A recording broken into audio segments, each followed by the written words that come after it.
Pronto, vamos recomeçar, acho que já estão todas as pessoas.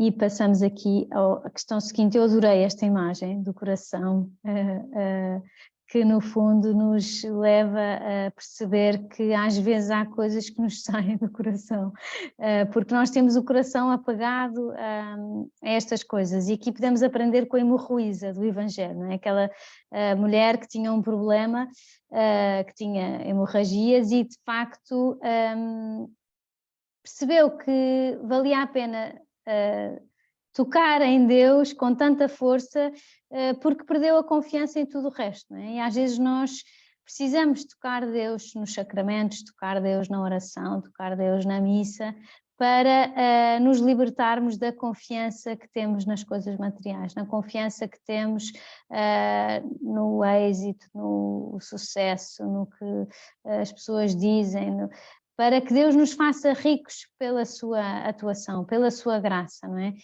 E às vezes ajuda-nos a pensar o que é que me falta prescindir, o que é que eu devo prescindir para ser verdadeiramente pobre. Não pobre do sentido material, aqui não falamos em montantes económicos nem monetários, isso depende da consciência de cada um, mas de facto no apego, na inquietação que nos provoca não ter determinadas coisas, não ter determinada fama, não ter determinadas regalias que nós pensamos que têm outras pessoas e que nós gostávamos de ter e que de facto nos inquietam de uma forma completamente desproporcionada.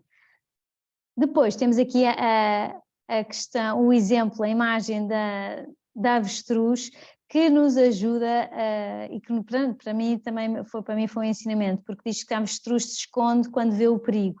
E nós às vezes também, por não sermos pobres em espírito, preferimos não enfrentar a verdade.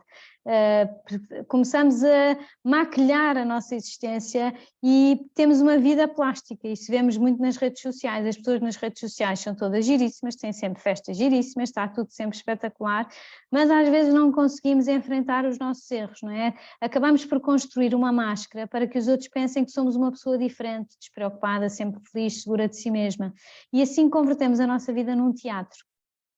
E às vezes ajuda-nos a pensar quem é que eu sou na realidade, em quem é que eu acredito. Os meus amigos gostam de mim ou da personagem que pensam que eu sou, não é? Isso às vezes ajuda-nos também a sermos mais humildes, não é? Olharmos como Deus nos olha e deixarmos levar por Deus, não é? E somos humildes, para nós não há problema quando as pessoas confirmam que nós somos fracas, que temos defeitos, não é? Que precisamos de pedir ajuda, que somos vulneráveis, que não estamos sempre bem, não é? E assim encaramos com a nossa verdade, com a verdade de cada uma de nós próprias, não é? E temos o coração liberto dessas condicionantes que temos na nossa vida, não é? E aqui agora percebemos realmente que há uma pobreza material que não está no montante de dinheiro que temos na conta bancária, mas sim nesse desprendimento e nessa inquietação que vamos libertando, que não queremos que nos ofusque, e a pobreza interior de nos sentirmos mendigos de Deus, não é? Deixarmos Deus atuar, viver de fé e entregar tudo o que nos dá uma segurança que não é a que nos dá a verdadeira felicidade, não é? E isto dá-nos uma liberdade interior muito, muito grande, não é? E de facto aí não pomos fronteiras à felicidade a que somos chamadas. Temos também a consciência de que crescemos em felicidade se contribuímos para a felicidade de outras pessoas. E isso, a vida dos santos, a vida de Jesus, a vida de Nossa Senhora ajudam-nos a perceber muito isso, não é? E todas nós temos essa experiência, quanto mais damos, mais recebemos. E não é minimamente proporcional, o pouco que nós damos às vezes dão-nos muito mais, e é uma recompensa enorme, por exemplo, fazer voluntariado. A pessoa dá aquilo que pode, com o pouco jeito que tem para fazer o que é que seja, e de facto vê que abre-se todo um mundo de felicidade à volta, e que não precisamos de procurar a segurança nas nossas capacidades, mas sim no foco de perceber que podemos fazer outras pessoas mais felizes com os talentos que temos. Também termos essa consciência de não estarmos demasiado dependentes daquilo que sentimos, não é? E eu gostava de ter este guardanapo todos os dias na minha mesa do pequeno almoço, para perceber que é importante querermos ser boas pessoas sem razão, Não é porque a pessoa me sorria para depois me pague bem, para que acho que eu sou ótima, é dar a vida, é entregar mesmo a vida, não é querer recuperá-la depois pelo sorriso da pessoa, porque temos mais amigos assim, porque não sei o quê, é entregar desinteressadamente, não é? E isso dá-nos também uma alegria muito grande, e temos o exemplo do jovem rico, não é? Que perguntou a Jesus o que é que ele tinha que fazer para alcançar a vida eterna, e Jesus disse-lhe: cumpre os mandamentos. Ele disse: não, mas os mandamentos eu já cumpro. Ele era uma pessoa boa, cumpria os mandamentos. Mas Jesus depois olhou para ele com imenso carinho e disse-lhe: vende tudo o que tens, dá aos pobres e depois vem e segue-me. E foi essa condição que Jesus lhe pediu para o seguir, que ele não foi capaz de dar, não é? Ele não foi capaz de se libertar das suas coisas para correr em direção a Deus, não é? E de facto ele não foi capaz de ver Jesus e entender a grandeza da proposta que lhe fazia. E se os evangelhos nos contam este episódio é porque o Senhor nos quer fazer a mesma oferta, não é? Que nós nos libertemos das coisas que nos atam aqui abaixo, e nós corremos o risco de dar a mesma resposta do jovem rico se não estivermos atentas, não é? Portanto, não queremos correr esse risco, queremos olhar mais para cima, queremos procurar a felicidade verdadeira que nos dá, que temos esta promessa de Jesus. E para isso é preciso ter as raízes fortes e firmes, como tem esta árvore, não é? Porque às vezes vacilamos, mas temos sempre a oportunidade de recomeçar. Isto também dá-nos uma alegria enorme, não é? Porque de facto nada está perdido e nunca está perdido. E voltamos ao princípio, não é? O passado entregamos à misericórdia de Deus e o futuro entregamos à providência de Deus.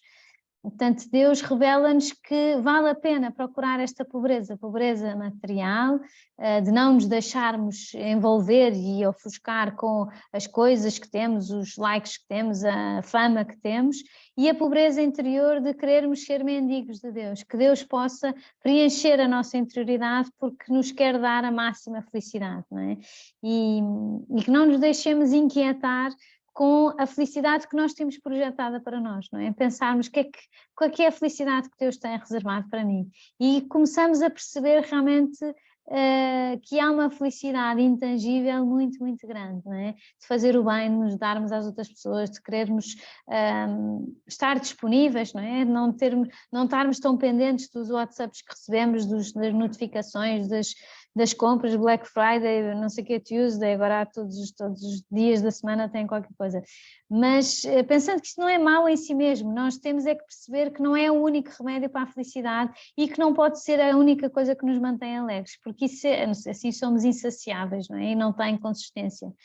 Portanto, aqui não precisarmos de ajudas artificiais para dar um pouco de emoção à nossa vida, não é? A nossa vida pode ser emocionante, super entusiasmante, uma aventura espetacular, se nós de facto vamos à raiz da verdadeira felicidade, não é? Se percebemos realmente, se somos capazes de prescindir de alguma coisa, de nós próprios, do nosso tempo, das nossas preferências, em função de outras pessoas e de um bem maior, e assim experimentamos esta alegria interior que ninguém nos pode tirar, não é?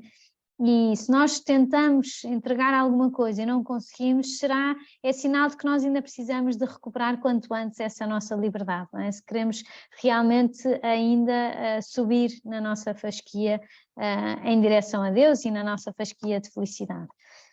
Agora, para acabar, tenho aqui um resumo das frases que me pareceram assim mais relevantes desta sessão, porque achei que tinha encontrado imensas frases assim emblemáticas do tema e que podem ajudar para quem quiser depois ir mastigando e digerindo este tema ao longo das semanas, porque de facto não dei assim muitos exemplos muito concretos, acho que se trata realmente de cada uma poder aplicar à sua vida e poder refletir sobre este tema e poder perceber realmente qual é que é a felicidade, que contornos é que tem a felicidade a que é chamada, mas pensei que podia ajudar, não é? A salvação de versus a salvação para, não é?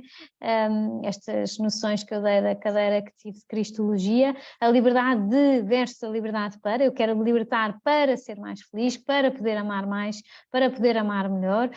Pensar que as misérias realmente não são um obstáculo, mas são o caminho, e de facto isso não é negativo, antes pelo contrário, é muito positivo, não é? Se nós reconhecemos com humildade que precisamos de ajuda e que não somos autossuficientes. E, por outro lado, também percebemos que o cristianismo não é uma religião do esforço humano, não é? É mais da graça divina, não é? É muito mais importante a ajuda que recebemos de Deus do que a nossa capacidade e a nossa forma de planear a nossa felicidade, não é? Porque temos essa consciência de que Deus nos surpreende sempre. Também gostei desta frase: o amor torna livres os escravos e escravos os livres, e estou a ler isto outra vez para quem quiser ir registando, escrevendo, tirando fotografias, fazendo print screens, o que quiserem.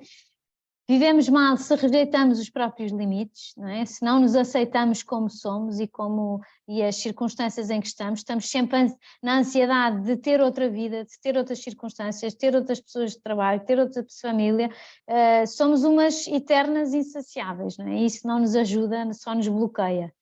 Depois as 3 palavras mágicas, não é? Com licença, obrigada e desculpa, que nos podem ajudar assim ao fim do dia a perceber quantas vezes é que eu tive a oportunidade de dizer estas 3 palavras e que não aproveitei essa oportunidade.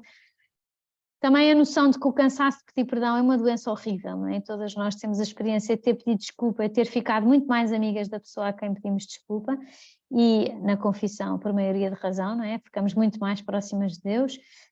Reina de veras quem sabe amar o verdadeiro bem, mais do que a si mesmo. Tal é o poder de Deus, não é? Deus ama-nos tanto e sabe amar de verdade, não é? Isso é uma forma de reinar, é o amor, pelo amor às outras pessoas.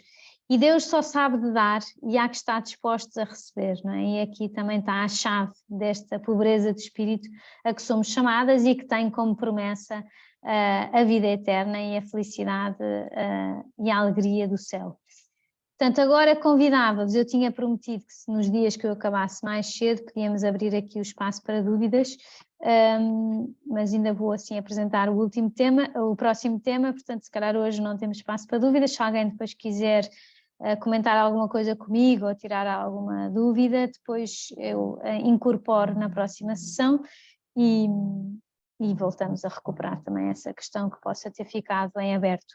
Para a próxima sessão temos um amor sem preço, mas com valor, e é o início dos 10 mandamentos. Vamos começar com o primeiro mandamento, não é? Adorar a Deus e amá-lo sobre todas as coisas. E vamos perceber realmente a essência da lei moral natural, em que está inscrita no nosso coração e que nós sabemos, não é? Que somos convidadas a fazer o bem e evitar o mal. Isso é uma coisa que nos caracteriza, que faz parte da nossa estrutura e que nos dá também muita alegria. Vamos assim começar a aprofundar no primeiro mandamento, e também vos posso dar a alegria de que é a primeira vez que eu dou 3 sessões seguidas, depois começa a intercalar com os convidados, também para nós irmos enriquecendo aqui o nosso painel e poderem também descansar do meu estilo, da minha voz, da minha pessoa, e termos aqui um passo a passo espetacular, espero eu. Pelo menos para mim tem sido muito desafiante, muito bom, por isso também espero que gostem. E agora chegamos ao fim desta nossa sessão. Eu queria tirar aqui interromper o compartilhamento para podermos vermos ou não nos vermos, e agradecer também a vossa presença, a vossa paciência, a vossa perseverança para voltarem a entrar na sessão e não desistirem da sessão. E voltamos a ver daqui a 15 dias, dia 22. Obrigada por tudo.